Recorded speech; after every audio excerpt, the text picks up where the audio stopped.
Hello, hello. Good afternoon, everyone. Welcome to another Empower panel, 9-1 Wonder Woman Empower panel. This is the real talk on PTSD, part two, backed by popular demand. And we've got an amazing panel today. Before we get started, just want to quickly say a couple of things. Of course, we do these panels every single month, and these panels are always addressing topics that are relevant to our industry, relevant to you, the headset heroes, and our 9-1 Wonder women and men all over who work in this industry, support this industry, love this industry. These panels are for you, by you, and we'll continue to put it out there and address the topics that you care about. And I'm so excited to be able to introduce this panel today. Just so you know, for those who are live watching now, glad to have you. And for those who have registered, will register, guess what?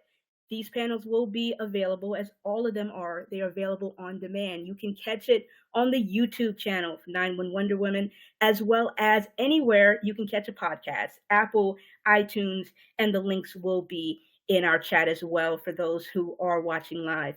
But before we get started in this, I got to turn it over quickly to panelist Valerie Minor because she has an important word, and we want to kind of set the tone for what this panel is about and how important this topic is. Valerie, if you would please go ahead. Thanks, Sam. Sam said, I'm Valerie. I've been with 9-1 Wonder Woman for a little while now, and one of the great things I got to do was meet a good friend. And before we started this discussion today, we just wanted to take a moment to remember her. We recently lost Nicole Ford. And with that in mind, if this topic is too fresh or too painful for you at this time, we would like for you to extend yourself some grace and maybe just not attend today. As Sam has said, these are recorded. You can watch it later, or you can just listen to it later also. Nicole did mean a lot to our 911 community. She still does mean a lot. She means a lot to this nonprofit organization. She meant a lot to many of us as a friend.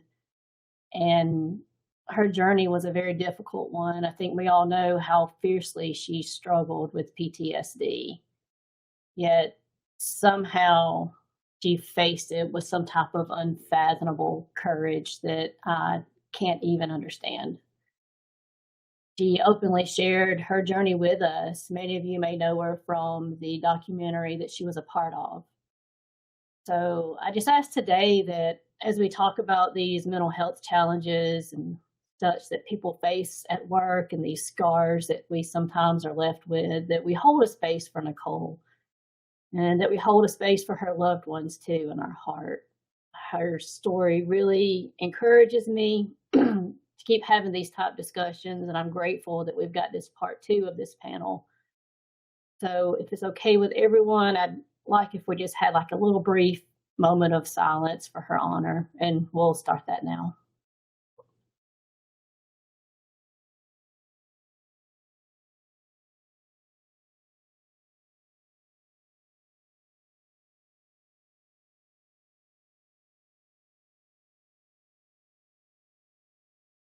Thank you. Nicole, you are missed so much. Your memory drives us to make things better for others. And this panel is a tribute to you, and it's a tribute to all who have walked this similar path. And with that, we'll turn it over to Sam. Thank you so much, Valerie. How fitting, how filling, and just well said. And Valerie, definitely amazing. You started it off. You are a champion in wellness promotion. One of the things about this topic is that it will never grow old. We will never stop championing for it and talking about it, of course, until we don't ever have to experience the heartache of losing another member of our Gold Line family. And the thing is, year after year, we have these conversations, but thankfully, more and more people are heroes and championing for it. And Valerie, as I go ahead and start introducing our panelists for this round 2, you, of course, blog, you write on it. You're always on LinkedIn. You're putting it out there. Valerie Minor is one of our amazing panelists. who is going to be talking today. And she's the person who coordinated this round 2 as well, because after the first one, the feedback we received, the audience, those of y'all who joined us live and even joined us later, reached out to us. What we heard was these conversations, as hard and as difficult as it is, we need to be having them. So Valerie Minor, we've got Keely Heyman. Ma'am, thank you. And you represent the leadership side, the executive coming. You're going to be bringing your thoughts, your contributions, because this is definitely a conversation that has to be had from the front lines up and from the top on down. And Dr. Megan Hayes, thank you for joining us as well. Also in wellness promotion, and really someone, we talked about there are 911 Wonder women and men all over, you know, whether who wear the headset or not, and you are someone who definitely know a lot of people in the industry and has really been having these conversations and joining these conversations and helping to facilitate it. So as we get started, I want to lay something out on the table. Recently, there was a landmark survey that came out. Nina and Carbon put it together. And if for those of you who've looked at the findings and read the results of this survey, I'm sure a lot of it wasn't surprising. You probably was like, oh yeah, this is what we live with, this is what we deal with. There was a lot of big takeaways, but there's two things that I just want to start this conversation off with. It mentioned how 75% of the respondents of this survey indicated that yes, they recognize PTSD in their centers. They see the mental health warning signs, and how seeing it and realizing it's there, they also indicated they don't feel enough is being done. And the other takeaway from it was that 90% indicated that their call center employers offer support services. There's EAP, there's peer support, but it said that only about 18% of call takers are actually taking advantage of these services. So I want to go ahead and jump in, and we're going to make our way around the table. But let's start with you, Valerie. Valerie, address that for me. The conversations, we weren't having it years ago, right? Now we are. We weren't even being offered these services. Now we are. But the conversation has to evolve, because we're offering the services, but our people, our headset heroes, still aren't using it. What is that about? I imagine it has to do with trust. It has to do with a lack of psychological safety in our ECCs and our PSAPs. So Valerie, what is your thoughts on this? What are we doing right and doing wrong? I think you are right about that. And I do think we've had a big culture shift in what to expect at work. A decade, 2 decades ago, wellness at work really wasn't even that much of a thing. And now it's pretty much expected. The younger generations are not wanting to stay in places where they don't feel valued and where they don't feel comfortable. And we cannot put ourselves in a mindset when we don't have psychological safety to even work on those type things. Mm-hmm. And to provide that often has to come from the top down. There's a lot you can do in your peer supports and as an individual among your peers to make things more comfortable, maybe while you are struggling. But I think for the most part, you've got to have your leadership put into place things that you can do.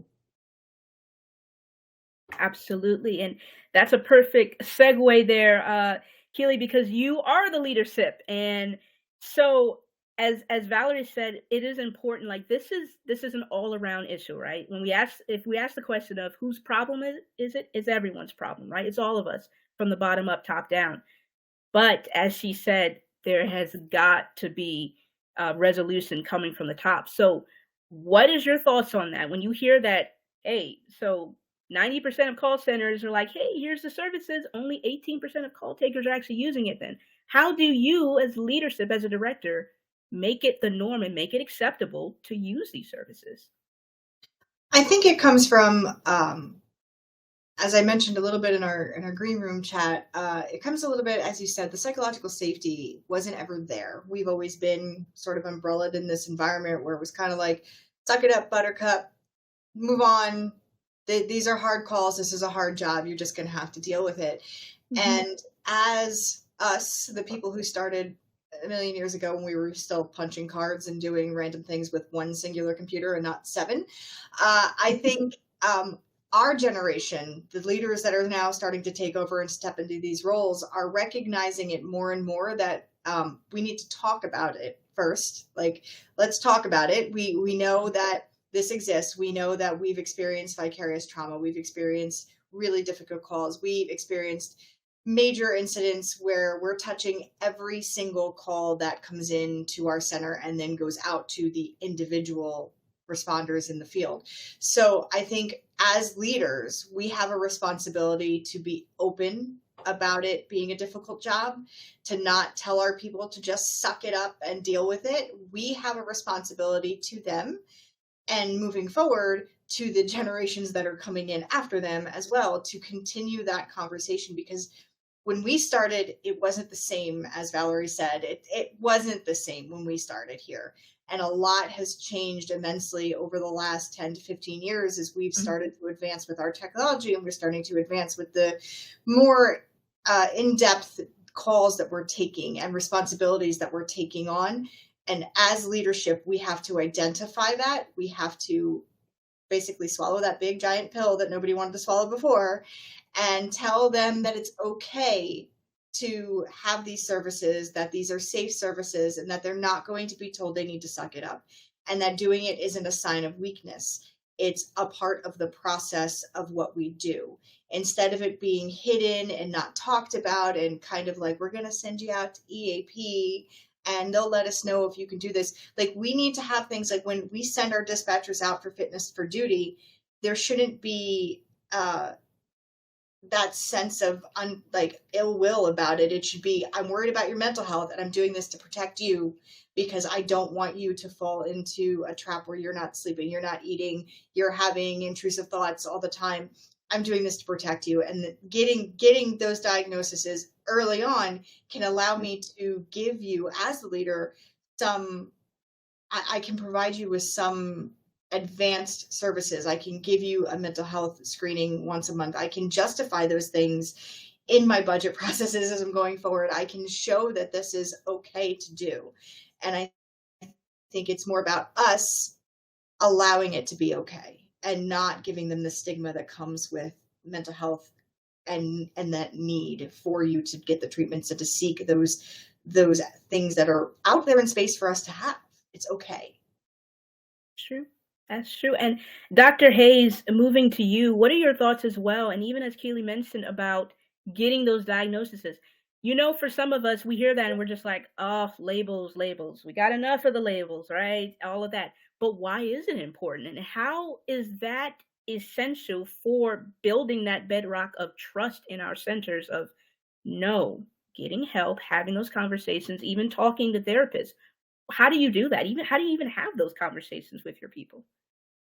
Yeah, so a lot of questions wrapped in. They're all very important questions. And so let me try to chip away at all those and help me if I forget. But I'll kind of start from where, what everyone has been talking about with like, what is the barrier with EAP? Like, if an EAP is offered, why aren't people going?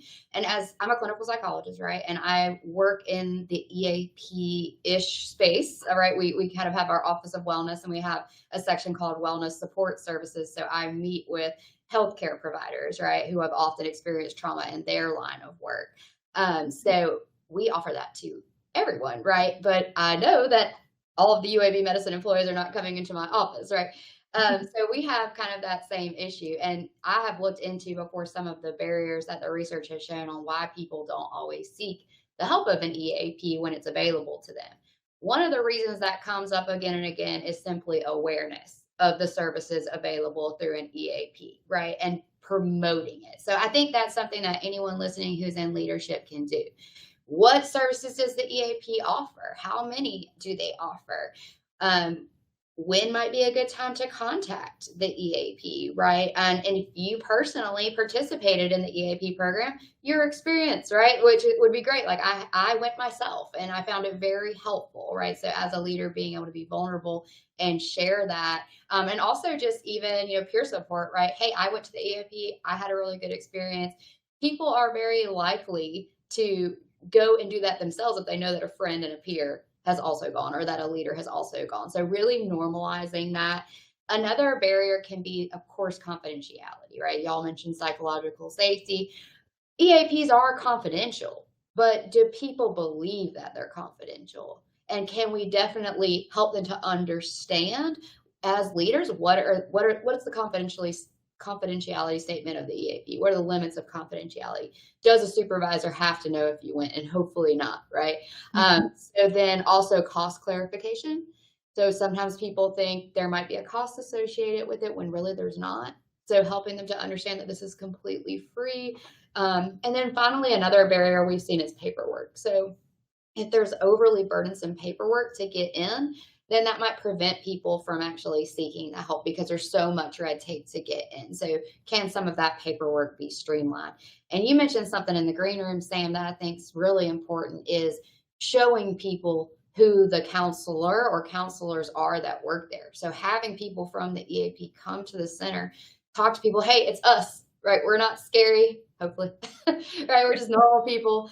They can kind of show who they are, show their faces. That's something that I try to do a lot around UAB. I've noticed that after I give a group presentation to, let's say, a group of residents or a department, I get a lot more emails asking to meet with me afterward. So I think that's part of that awareness and promotion effort as well. So that's that piece of it. And then kind of going back to what you mentioned about the labels, I think labels, can get a bad rep, and especially if they're given by people who are not, professionals who are supposed to be labeling others.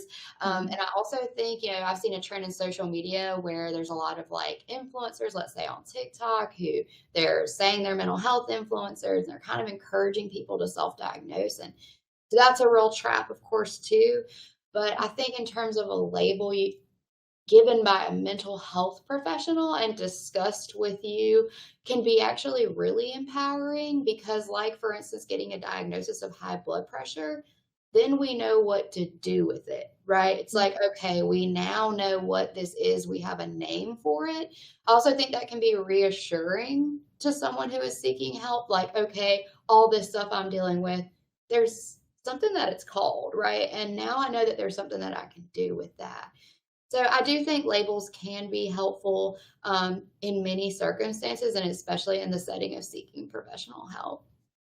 Absolutely. I love that. I love all of that. And man, and even what you said about the labeling or the diagnosis, it is empowering, putting a name to it, putting a face to it, and calling it out. Like, we're not calling you out or judging you, but we're calling out that what you're going through, it's normal. And now I kind of want to circle into, and I'm going to start with you, Keely, and I'm going to move to you, Valerie, and I'm going to come back to you, Dr. Hayes. So taking ownership of this conversation, we said that it has to work both ways, top down, and we touched a lot on that. But how do you, as a director, Keely, how do you tell your supervisors or kind of instill in them as supervisors, as managers, this is your fight too? Because taking ownership of this and taking ownership of those hard, needful conversations, I know you're doing it, Keely. So I imagine this is something you're instilling to your leadership as well. How do you infuse that to them of how do they bring it up in conversations when they notice, hey, so-and-so, I think they may need a break or something, or I think it's really affecting them, the calls or whatever. How do you teach that to supervisors and managers who are hearing this now and going, oh my goodness, I guess I should be having these conversations too. What do I do with it? What would you say? So what's that Sarah statement? Empower people, right? Mm-hmm. Like, so I very recently actually, and I think it's important that us at the leadership level, like, we have to make sure that we are giving that power to our leadership teams, whoever they are, whether it's floor supervisors, however your structures are, no matter how big or how small your agency is. It's really important that the leadership, the administration, the people who make the decisions are giving their teams of people empowerment to take control when a situation is noted and not dismissing it. And I think that happens a lot, especially at the smaller agency levels, especially in our world of 911, where again, we're umbrellaed under a fire department, we're umbrellaed under a police department, or maybe we're in a private sector dispatch center and it's kind of like, this is a business, this isn't public safety, but it is. I think, you know, we have to give them that strength and give them education, keep sending them off to peer support classes, tell them that to note certain signs, certain just tiny little signals, which I know Dr. Hayes will tell us about in a little bit, just tiny little signals that they maybe note on somebody that they maybe wouldn't have seen before, to give them tools to identify somebody who is struggling. You may not be able to see it. And I know we've talked about that in the past, even on this panel previously, is that sometimes you may not even be able to identify it in yourself. So how are you supposed to identify it in somebody else? And the point is that if you're not giving your leadership the appropriate tools, or speaking to the right people, or empowering them to get that education, how are they supposed to do that? So I think it's really important that you also, when they don't know, and maybe they're seeing something, that you have the ability that they can come to you as the leadership, as the administration, as the people who make the decisions, and kind of be like, hey, this has kind of been going on, and it's important for you not to dismiss it. It's important for you immediately to act on it. And I know I have in the past reported things to places, and that's a whole conversation for another time, and it been dismissed, or kind of like, yeah, and that person has mental health problems. That person has, like, and it's like, that's not the way to address that. I appreciate your concern, and then now find the resources to get to either your supervisors, the person that gave that information to you, or the person that they're reporting it about. And to not have the stigma of like, you're getting called to the principal's office and something's wrong. Instead, it's like to have the open conversation and to be like, hey, what's going on today? Are you doing okay? Something going on professionally, personally, and not be afraid to have those difficult conversations, and maybe take a course in having difficult conversations. They have them at all sorts of levels, and I've seen them everywhere, because you have to have them, because if not, then you lose somebody and they start to spiral. And then by the time you get caught up with it, you're on the back end of that spiral, and now it's almost too late.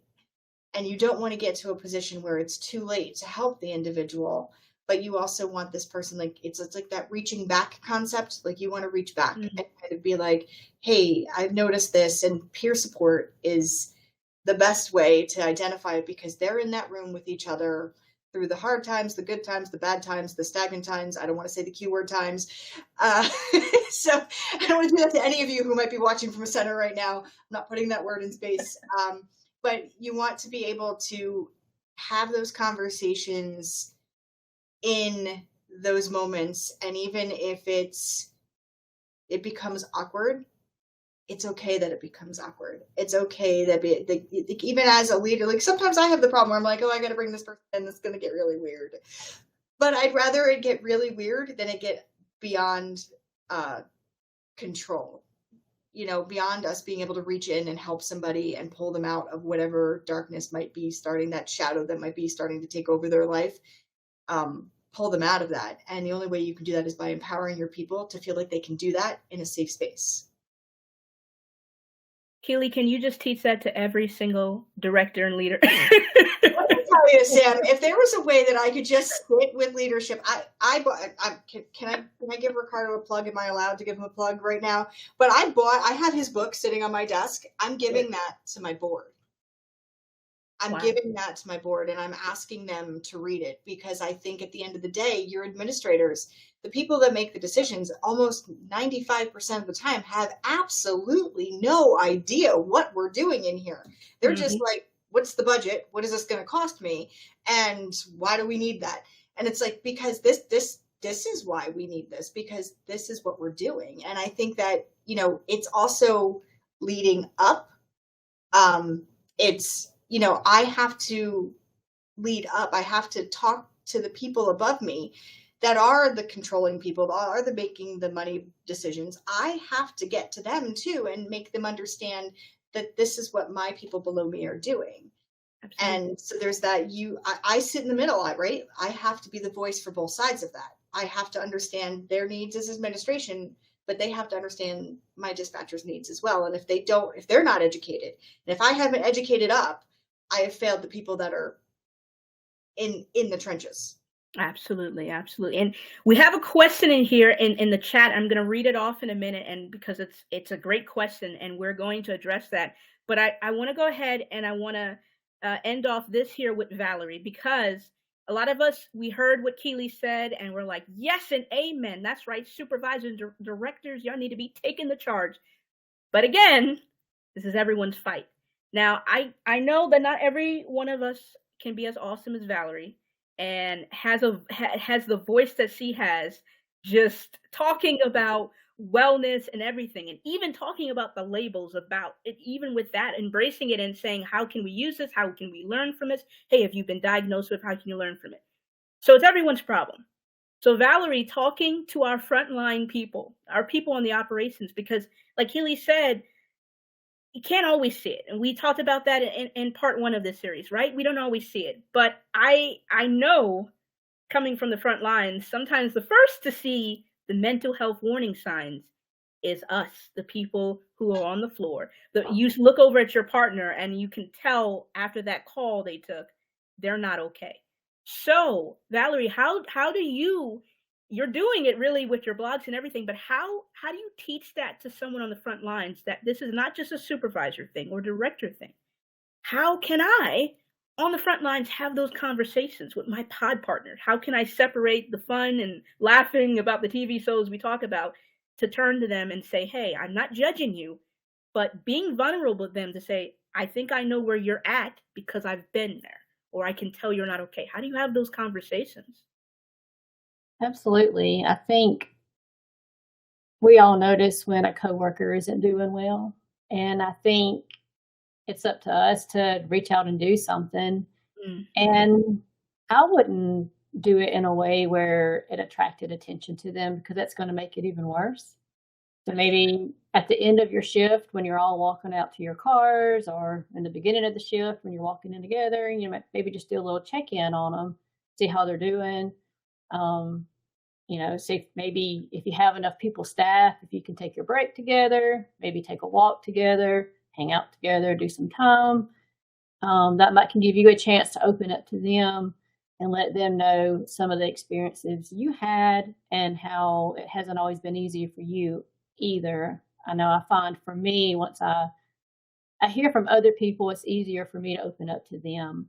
And I think coming from supervisors like Keely and such, I think when your front line sees you practicing wellness, they're going to be more apt to do it as well.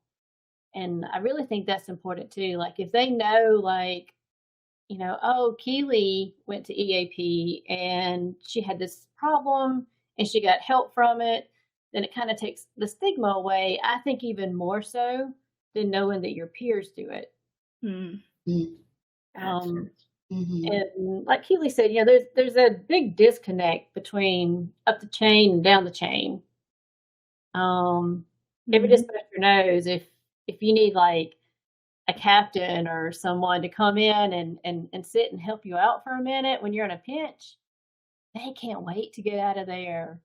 That seat is hot. They don't know what to do. There's sounds coming from everywhere. There's a phone ringing and the radio at the same time.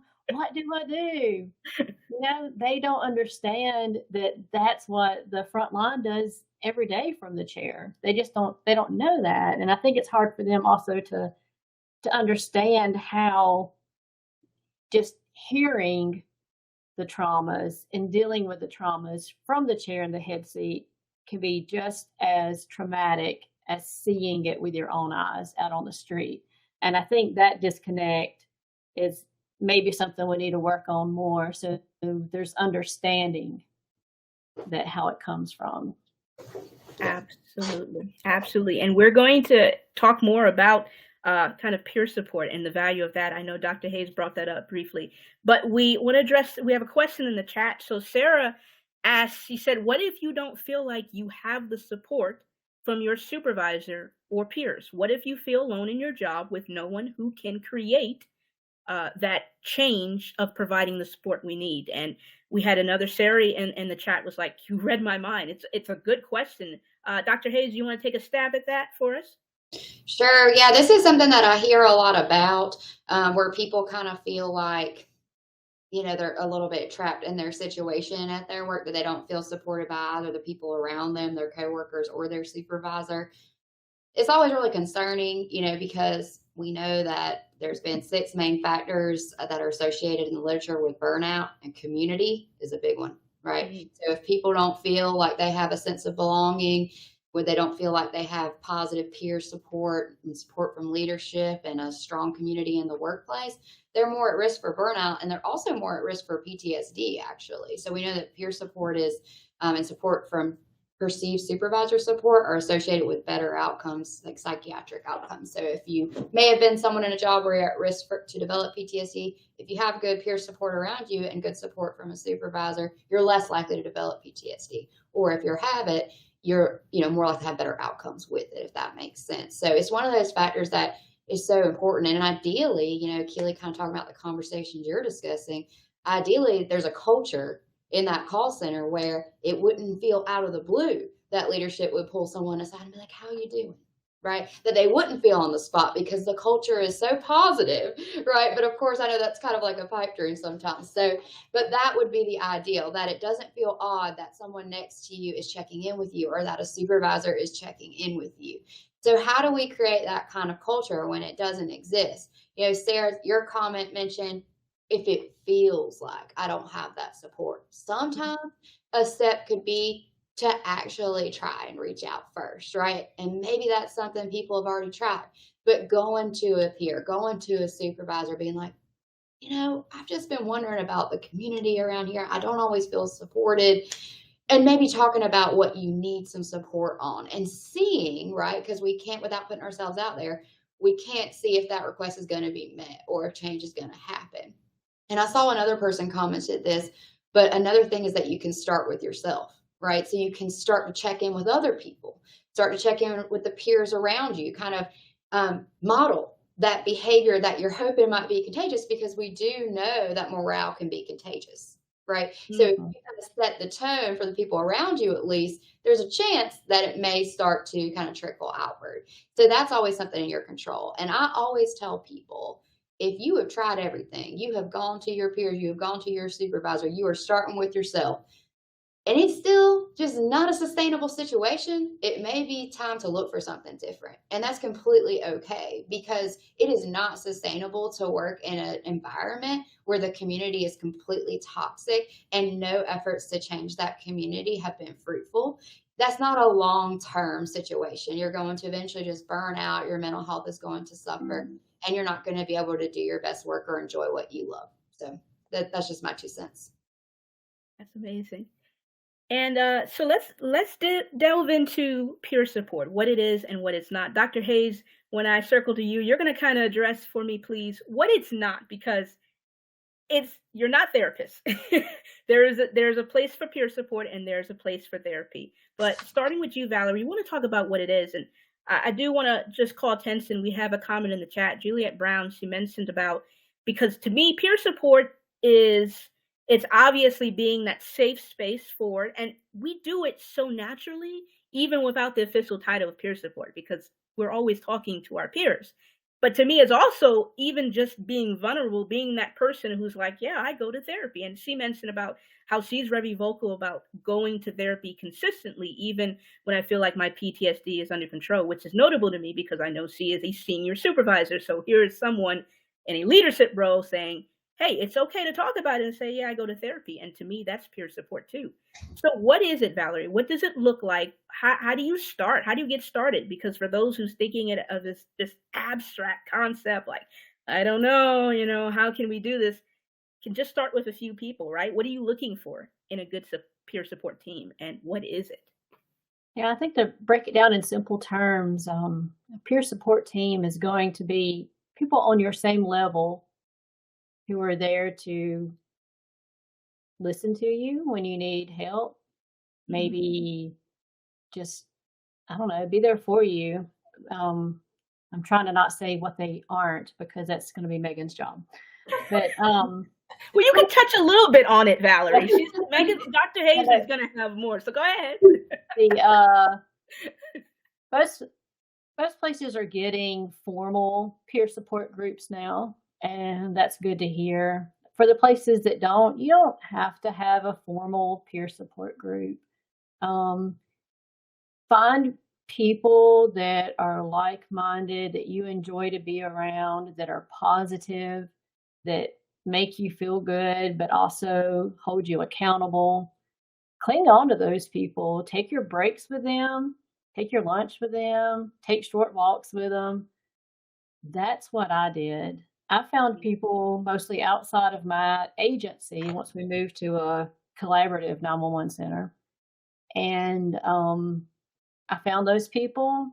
They became my people. I had my morning coffee person that I hung out and chatted with, gave me lots of positivity, got my day started out great. I had walks people who would walk back and forth with me. I had a couple of different break people who brought me joy. And then I had the people that told me the hard things when I needed to hear them, but was coming from a good place. And it was things that, I needed to hear, like simple stuff like, Valerie, everyone doesn't think the same as you. That was a wild concept to me at the time. But, just like little things like people who really know you and get to know you even further that can hold you more accountable and give you the support you need when you need it.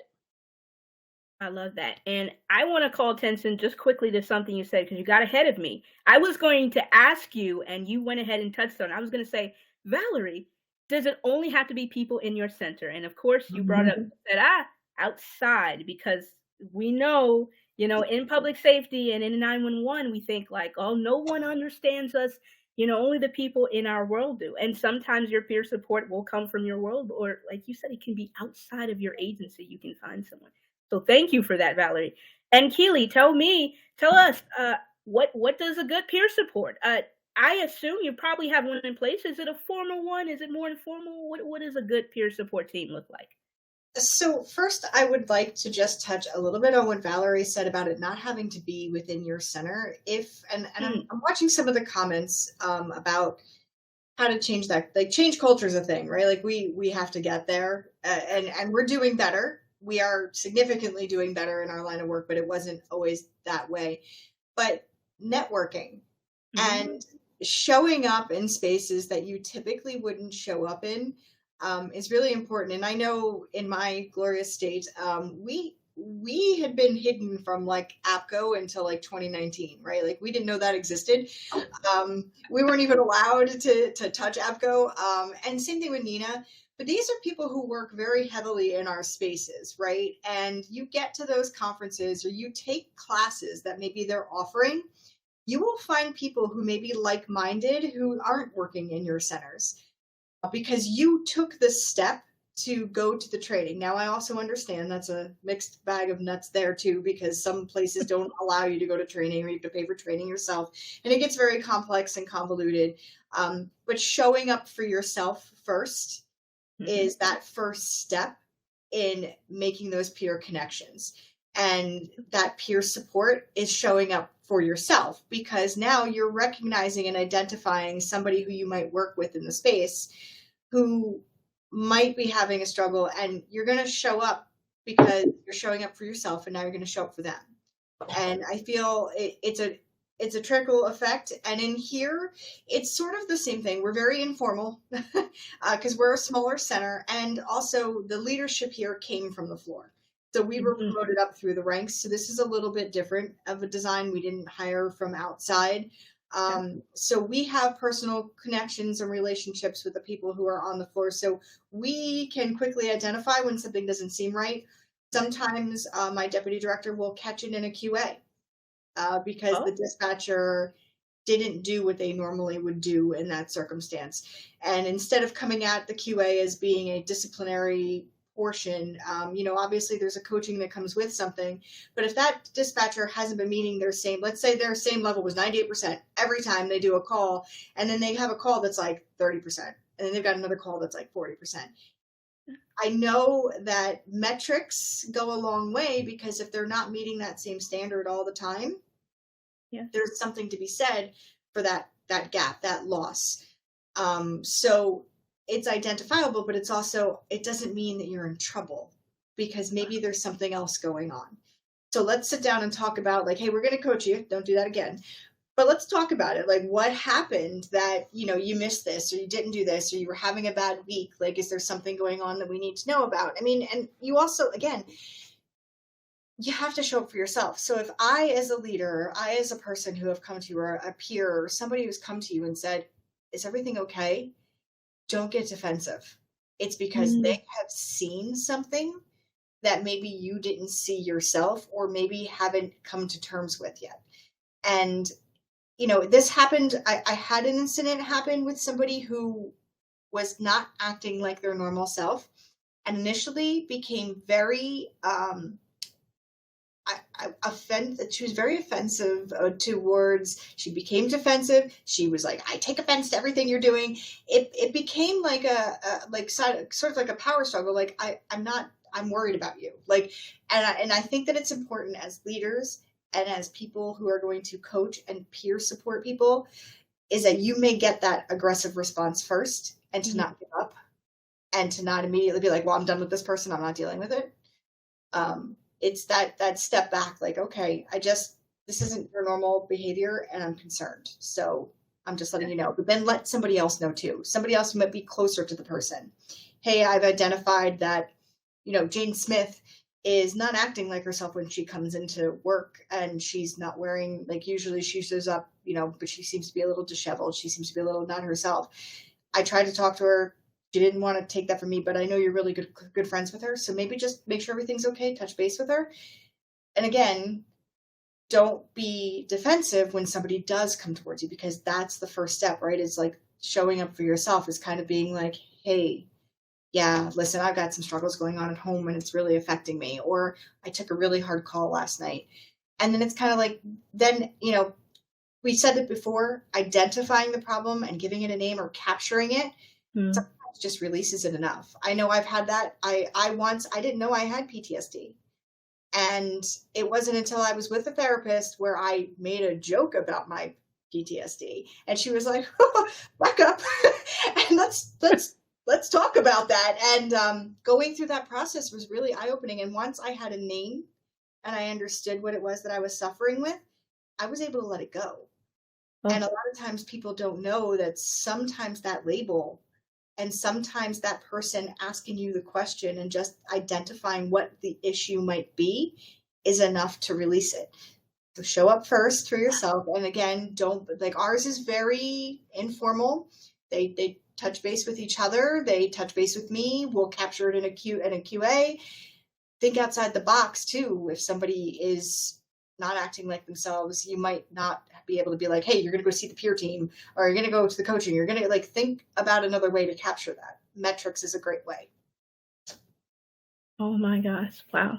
That's the way you put that. That is amazing. And, Dr. Hayes said earlier, she said about morale being contagious. And I thought about immediately then, I was like, man, could you imagine how great this profession how better this profession would be if asking for help was contagious? If we made it that asking for help, and told people that not having to live with the emotional damage and baggage that sometimes comes from this job, it was contagious to let it go and to release it. So Dr. Hayes, our incredible panelists, these two just talked about what peer support is. Yeah. So you've got your work cut out with this question, because you have to talk about, ma'am, what it is, what it isn't. But I also want you to kind of to touch on this as well, because when it comes to talking to each other about this and having these conversations and putting, like, a label to it and everything, and we keep hearing about the culture and everything, and how it starts. So when we bring a therapist in, it feels like a lot of therapists don't really understand, like, the value necessarily to peer support. How do they work together? How can we explain that? Because if we're going to do that and bridge that gap, that peer support is not going to cover everything, and there's some things that may not go necessarily to the therapy level. So how do we bridge that gap And when we bring these therapists in, we actually work together. So if you could cover that, ma'am.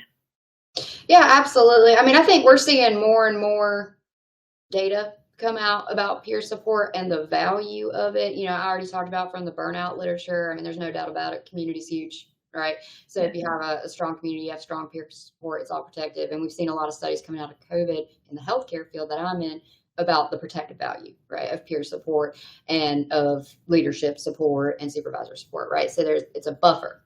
So I think more and more you can't really look at the evidence and say that it's not helpful. So I think that's going to definitely be, we're moving in the right direction, and we're going to see more and more in that in different fields, and certainly in our first responders and dispatchers, right, as well.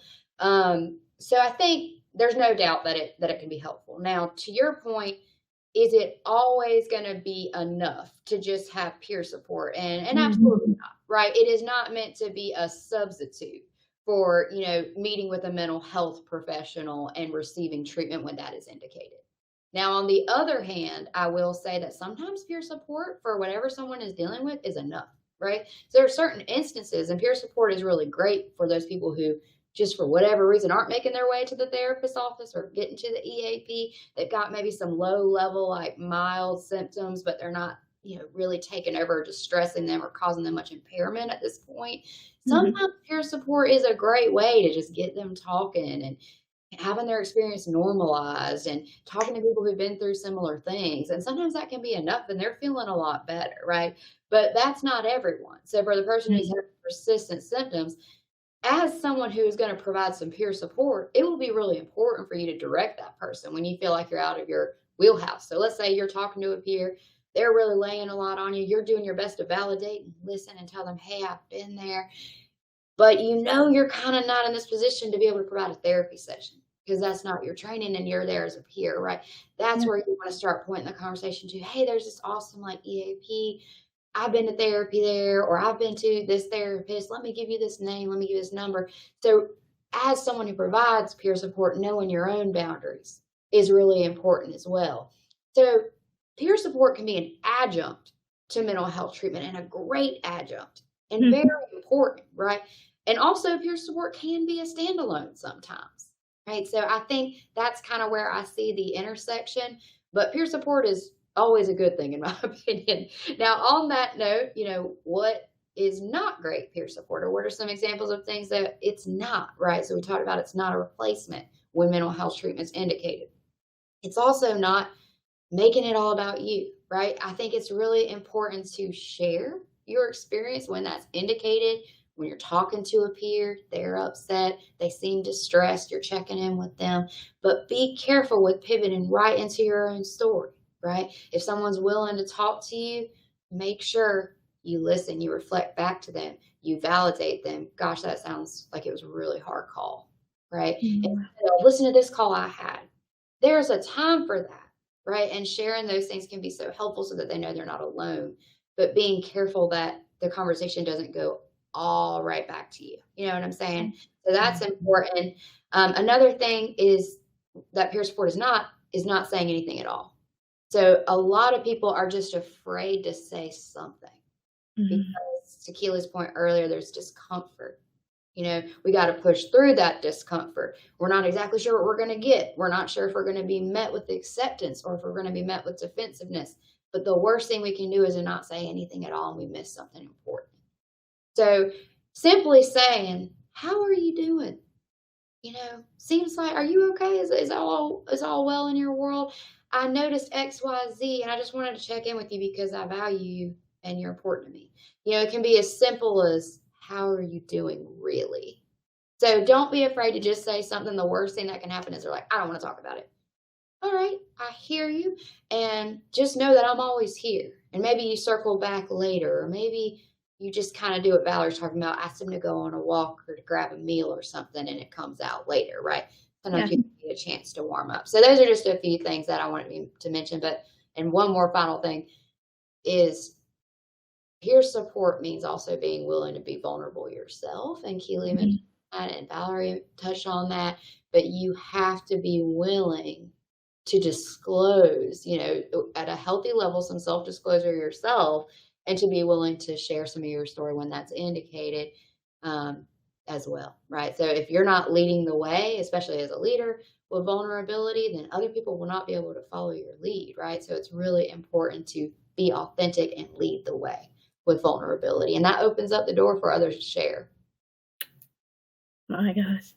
And it seems like we always come back to vulnerability. I guess it's easier said than done. I know it's so important. I admit I'm a big Brene Brown fan, and she talks about being vulnerable, and it's so hard. I mean, there was one point where I had to kind of have a hard conversation with myself because I was a member of my peer support team, and it was like, well, you never go to peer support yourself, like, so really having that, and like you said, to a degree of being able to be open and share and disclose. So as we come to a close of this panel, kind of want to get final thoughts from each of you, starting with you, Valerie. So something that I like Dr. Hayes, she was talking about, like how she said about making sure that it's not about you and always bringing it back to them. And it made me think there are some key statements, key things that you can say that either can completely break a peer support session or peer support conversation, or can make it. Valerie, if you would share, whether from personal experience, what you think it might have been, statements you've used or it's been used for you, what works? What are some great statements that or questions, and you find that are very strategic in reaching people? What's some good words or phrases to use when you're having those peer support sessions, especially on the frontline level? Absolutely. I have something very simple. Okay. An old coworker friend of mine from the agency, we just started asking each other status check as we would our officers. Wow. When you don't hear from your officers, your time limit on certain things, you status check them. So we just started saying to each other, status check. And then it caught on, and other people would be like, status check? And then it became a normal thing.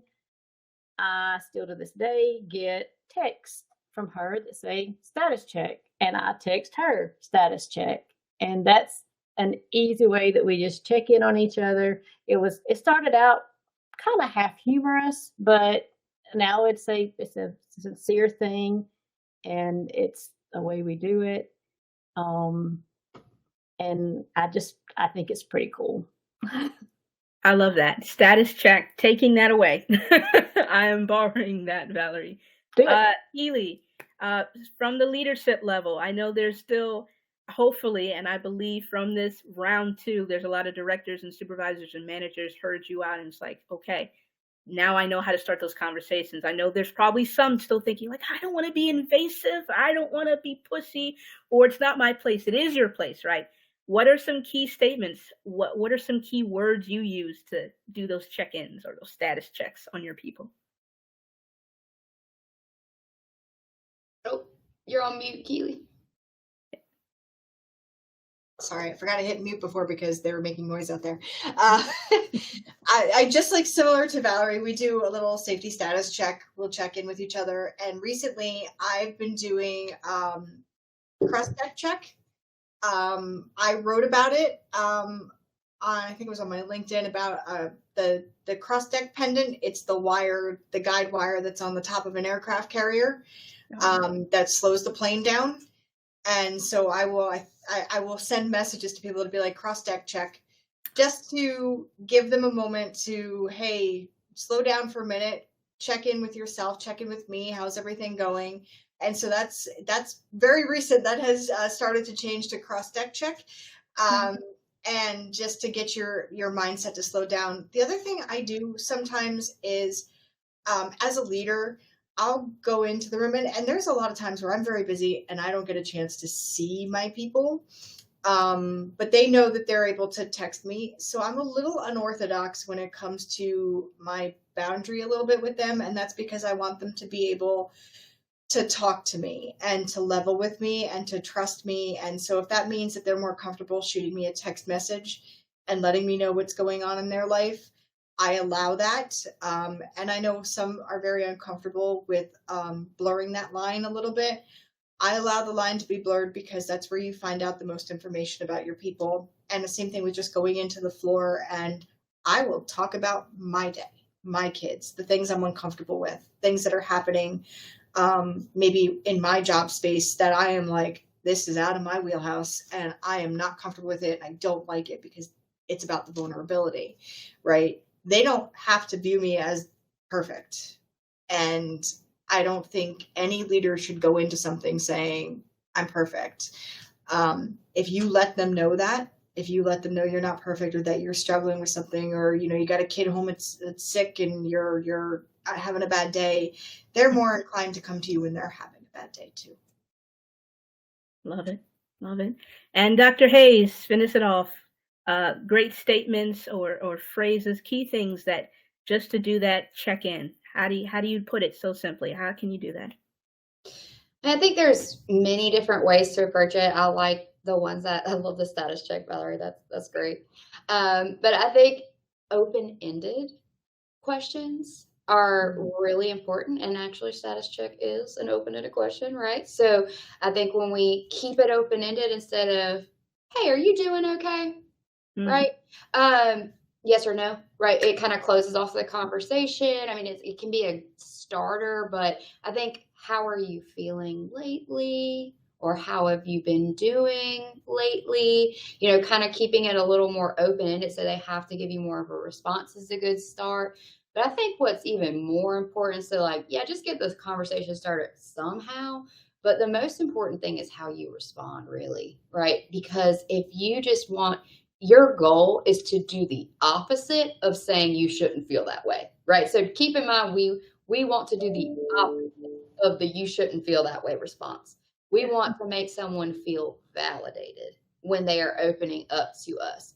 So that means reflecting back to them what they just said, or affirming what they just said, and making them feel like it makes complete sense that they feel this way, right? Because feelings are all valid. So you can say, of course you feel that way.